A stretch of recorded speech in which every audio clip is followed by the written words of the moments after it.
안녕하세요. 올바른 영어 개잡이 풀집입니다. 지금부터 보여드릴 이 수업은 그냥 저희 내피셜로 만들어진 게 아니라 세계 인류 학자들의 연구 결과를 바탕으로 개발되었으며 수십 년 동안 직접 수업하면서 더욱더 탄탄하게 보완되어 완성된 영어학 수업입니다. 진지하게 수업에 임해주지 않으면 효과가 잘 나지 않을 수 있으니까 꼭 작게라도 입으로 소리를 내면서 따라해주세요. 자, 그럼 이제부터 수업을 시작하겠습니다. You are so stupid It's a shame that your 3-year-old son has probably taught you everything you know. 자, 수업을 한번 해보겠습니다. 먼저 세 가지가 있어요. 첫 번째는 음절. 음절이 뭐냐면 모음이 몇 개 있는지를 셀 수 있는 게 음절이에요. 여기 보시면 stupid 이렇게 사이를 끊어놨죠. 이게 음절 하나, 음절 두 개. 그러니까 모음이 하나, 모음 두 개라는 거예요. 자, 첫 번째로 그 음절을 기준으로 제가 하나씩 끊어서 발음을 들려드릴 거예요. 그때 여러분은 따라해야 됩니다. 두 번째는 그 음절을 연결해야겠죠. 그래서 음절을 연결하면서 소리를 천천히 들려드리고 점점점 빠르게 연결할 거예요. 그러면 나중에 원어민 소리를 들어도 이 소리가 나한테 음성이 인식될 수 있도록, 음성이 나한테 들릴 수 있도록 만들어 줄 겁니다. 그리고 나서 빨간색 보시면 이게 강세 표시예요. 강세가 없이 글을 읽어보면은 You are so stupid 이렇게 상대방이 이해하기 되게 어려운 영어를 하게 돼요. 근데 원어민들은 You are so stupid 이렇게 하거든요. 강세를 꼭 살려주고 발음해야 됩니다. 세 번째는 해석입니다.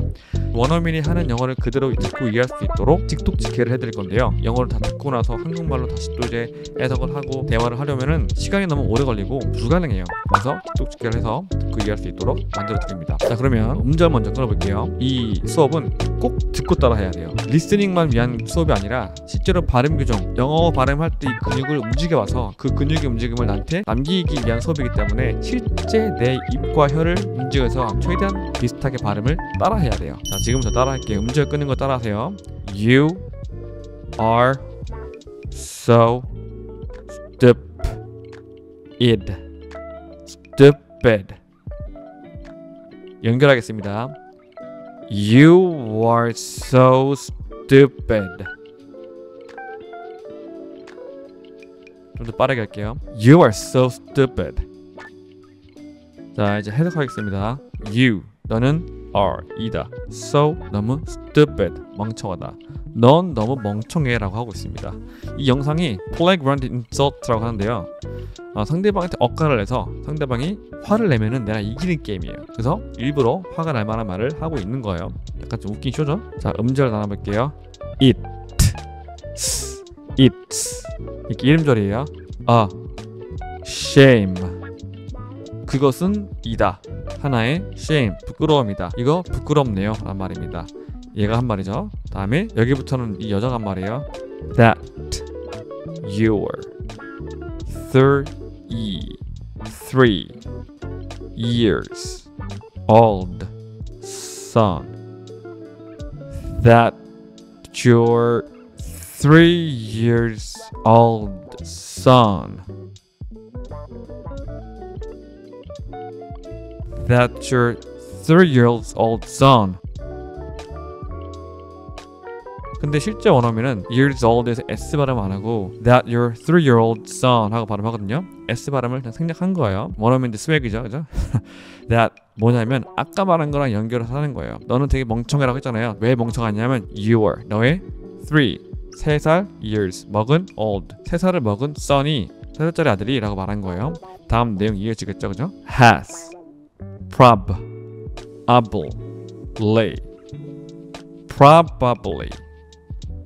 taught you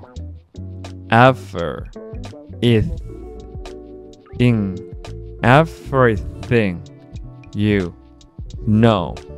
연결할게요. Has probably taught you everything you know.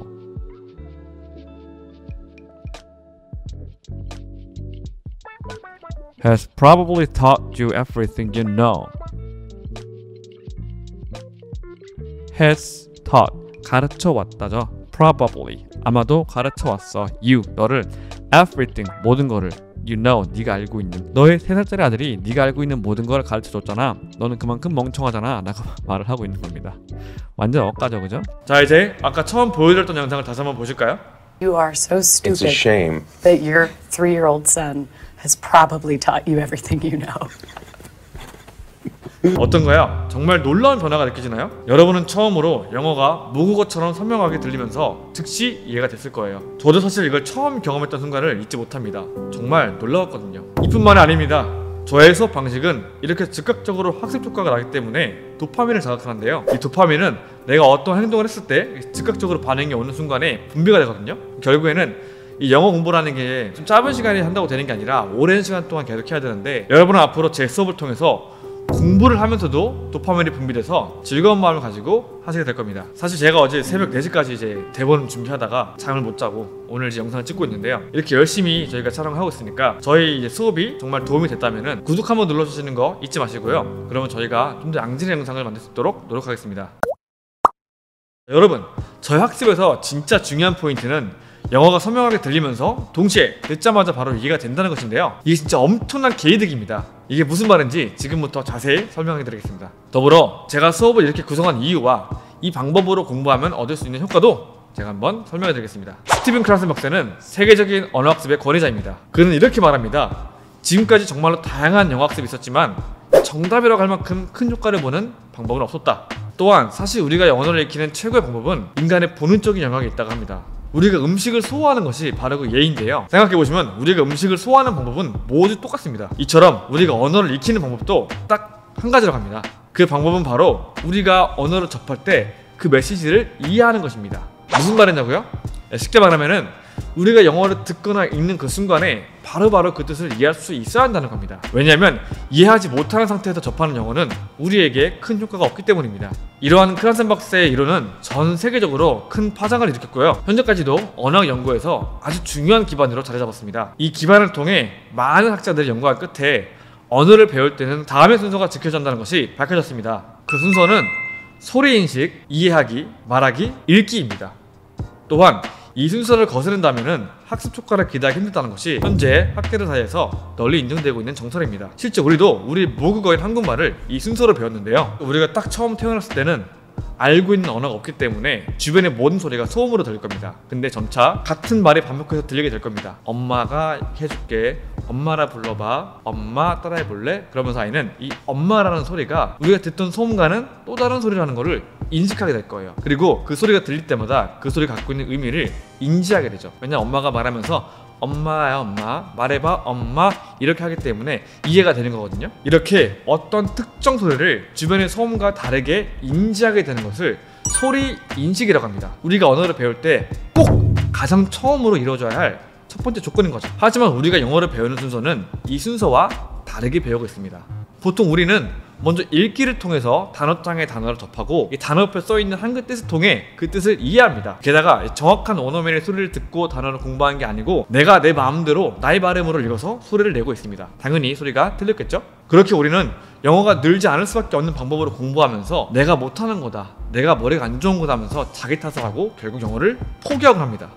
너무 안타까운 사실이죠, 그죠? 생각해보시면은 우리가 영어를 배우는 거에 비해 일본어는 좀 더 수월하게 배우는데요. 그 이유는 일본어는 영어에 비해서 우리한테 소리 인식이 잘 되기 때문입니다. 우리는 일본어의 뜻은 모르더라도 그 소리를 듣고 꽤나 비슷하게 따라 말할 수 있습니다. 하지만 영어는 소리를 듣고 따라하는 게 굉장히 어렵죠? 그만큼 영어가 우리한테 소리 인식이 어렵다는 말입니다. 자, 이제 왜 우리가 영어를 그렇게 어려워하는지 이해가 되시나요? 우리는 좀 더 인간의 본능적인 영역에서 언어를 바라볼 수 있어야 됩니다. 본능적인 영역으로 보면은 우리가 음식을 소화하는 순서를 생각해보세요. 미국인, 한국인, 멕시코인, 흑인, 백인 모든 인종이 음식을 소화하는 순서는 똑같죠. 근데 만약에 어떤 사람이 음식을 소화하는 과정에서 음식을 입으로 넣는 게 아니라 항문으로 넣는다면 소화가 될까요? 당연히 소화가 안 되겠죠. 이게 너무 억지 비유라고 생각할 수 있겠지만 그만큼 첫 번째 순서를 정확히 지키는 게 굉장히 중요하다는 거예요. 언어를 배울 때 첫 번째 순서, 이 소리 인식을 말하는 거예요. 지금까지 저희 수업을 보고 그리고 저희 설명을 들으면서 도움이 되셨다면 구독과 좋아요를 한 번씩 눌러주시기 바랍니다. 더불어 이 다음부터 이어질 내용은 다소 너무 학문적인 내용이 많아서 논문 결과도 나오고 박사들의 말이 나오기 때문에 좀 어려울 수 있어요. 하지만 그게 이해만 된다면 진짜 엄청난 도움이 되기 때문에 오늘 영상 끝까지 봐주시기 바랍니다. 여러분, 이렇게 영어처럼 우리 모국어와 소리가 많이 다른 언어를 배울 때 소리 인식이 어려운 이유는 우리 인류의 선조들은 생존을 위해 자신이 속한 집단의 언어나 표현을 잘 인식하도록 진화했기 때문입니다. 그래서 오늘날의 우리도 익숙한 모국어의 소리는 잘 받아들이고 그 밖에 외국어는 소음이라고 인식을 해서 차단하는 능력이 발달되었습니다. 이러한 게 가능한 이유는 우리의 뇌에는 우리에게 익숙한 소리는 받아들이고 익숙하지 않은 소리는 걸러내는 이 지각 필터라는 게 있기 때문인데요. 이는 많은 학자들이 언급한 중요한 이론 중 결정적 시기라는 이론을 통해서 알아볼 수 있습니다. 이 시기는 가는 아기 때부터 만 12살까지를 말하며 그 이후에는 새로운 언어의 소리를 인식하는 능력이 급속도로 떨어진다고 합니다. 그래서 우리가 처음 태어났을 때는 한국어의 소리를 필터 없이 소리 인식할 수 있었고 결국 이 지각 필터가 생긴 12세 이후부터는 우리에게 언어가 소음으로 인식되는 것입니다. 그 예로 12세 이전에 이민을 간 아이들이나 영어 유치원을 다니면서 어릴 때 영어 환경에 노출된 아이들이 영어를 반원어민급으로 할 수 있다는 것이죠. 그래서 결론은 우리가 소리 인식이 안 되면 그 소리의 메시지를 이해할 수 없고요. 그리고 내가 들으면서 메시지를 이해하지 못한다면 결국 말하기가 되지 않고 언어를 익힐 수 없게 되는 겁니다. 자, 그렇다면 소리 인식, 이해하기, 말하기, 읽기 이 순서로 영어를 공부해도 결국 우리는 결정적 시기가 지났기 때문에 영어를 원어민처럼 습득하기는 힘든 건가요? 아니요, 가능합니다. 이론적으로 12살 넘어도 거의 반원어민처럼 영어를 잘하게 되는 게 가능합니다. 순수 국내파이면서 영어를 학습해서 유창하게 영어를 구사하게 된 한국 사람들이 실제 더러 있다는 것이 그 증거입니다. 하지만 안타깝게도 이것은 한 개인이 노력을 통해서 이뤄내는 것이 거의 불가능에 가깝습니다. 하지만 여러분은 방금 저와 함께 그 어려운 걸 해냈습니다. 바로 좀 전에 저와 함께 했던 수업을 통해서 말입니다. 정말 놀랍지 않나요? 자, 여기까지 어려운 영상을 보시느라 수고 많았습니다. 자, 지금부터 이 다음 영상에서는 제가 수업을 이렇게 구성한 이유와 이 수업을 통해서 어떠한 이득을 얻을 수 있는지를 알려드릴 테니까 나머지 영상도 꼭 봐주시기 바랍니다. 저희 학습법은 A파트와 B파트로 나눠져 있습니다. A파트는 영어 소리 인식하기 그리고 절차 기억으로 넘기기인데요. 제 수업을 기억해보시면은 처음에 제가 이제 음절을 끊어서 발음을 들려주고 그 다음은 천천히 음절을 연결해서 다시 소리를 들려주는데요. 이 과정을 통해 여러분은 영어의 소리 인식을 시작하게 되는 겁니다. 아까 말했죠? 가장 중요한 게 소리 인식이라고요.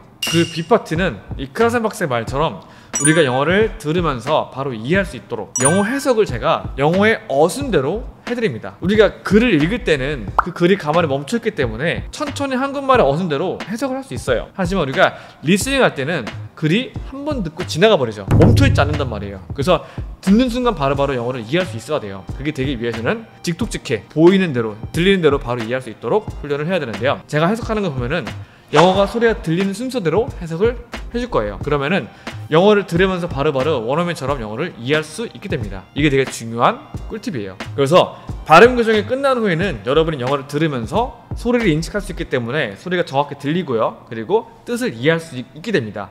자, 이렇게 이해할 수 있는 영어를 듣는 순간이 내가 영어를 학습하는 순간이니까 제가 올려드린 영상을 한 번만 보고 넘기지 말고 여러 번 반복해서 들어보시길 바랍니다. 제가 수업할 때 여러분들한테 자기가 하는 말을 듣고 꼭 따라서 말해보라고 강조했는데요. 그 이유는 바로 이 마이클 올만 박사의 이론, 절차기억과 서술기억에 대한 내용 때문입니다. 우리가 말을 할 때는 뇌에는 두 가지 영역이 활성화되는데요. 한 가지는 서술기억이고 한 가지는 또 절차기억입니다. 그중 서술기억은 사실이나 정보를 저장하는 역할이고 절차기억은 이 머슬 메모리랑 비슷한 개념인데요. 우리의 근육의 움직임이 어떻게 움직였는지를 그 절차를 그 순서를 기억하는 거예요. 젓가락을 보고 아 이게 젓가락이다 라고 말하는 것, 이게 뭔지 기억하는 게 서술기억이고요. 그리고 젓가락질을 실제 하는 근육의 움직임들, 어떻게 집었고 어떻게 쓰는지를 뇌가 생각하지 않고 자동으로 움직이는 거, 근육의 움직임을 기억하는 게 절차기억이에요. 생각해보시면은 우리가 젓가락질을 할 때 자 내가 지금 손가락을 들어야지, 잡아야지, 움직여야지 라고 머리가 명령하지 않습니다. 그냥 근육이 알아서 움직이죠. 이게 바로 절차기억이 움직이고 있는 거예요. 똑같은 이유로 우리가 말할 때 보시면은 저는 지금 제가 말할 때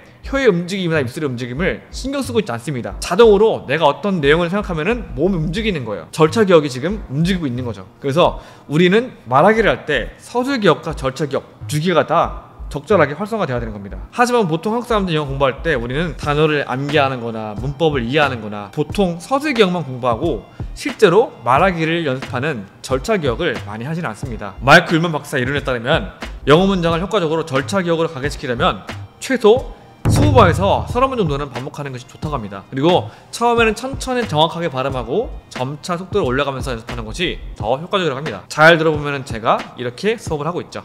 처음에는 음절 단위로 끊어주고 그걸 연결해서 천천히 발음하고 그 다음에 좀 빠르게 발음하고, 이게 그냥 제가 만든 게 아니라 이런 박사들의 이론을 가지고 다시 수업 방법을 재구성해서 만든 방법인 거예요. 더불어 노엄 촘스키 박사는 언어 습득 장치 이론을 통해서 언어 학습자는 이 불안감이 없이 영어를 학습해야지 이게 나한테 습득이 된다고 설명하고 있습니다. 그래서 여러분이 제 영상을 보고 발음 공부할 때는 꼭 말하기를 할 수 있어야 되고요. 크게 따라 말해야겠죠. 그리고 내가 편안하게 느낄 수 있는 나만의 공간에서 하는 게 좋습니다. 내 집에서, 내 방에서. 웬만하면 집에 가족이 없을 때 하는 게 좋겠죠, 그죠? 자, 지금까지 길고 어려운 영상 봐주신 걸 정말 감사드립니다. 그리고 그 값어치는 제가 충분히 했으리라 생각합니다. 여러분들과 함께 이 영어의 여정을 떠나고 싶습니다. 구독과 좋아요, 알림 설정을 해주시기 바랍니다. 다음 영상을 통해 또 인사드리겠습니다. 감사합니다.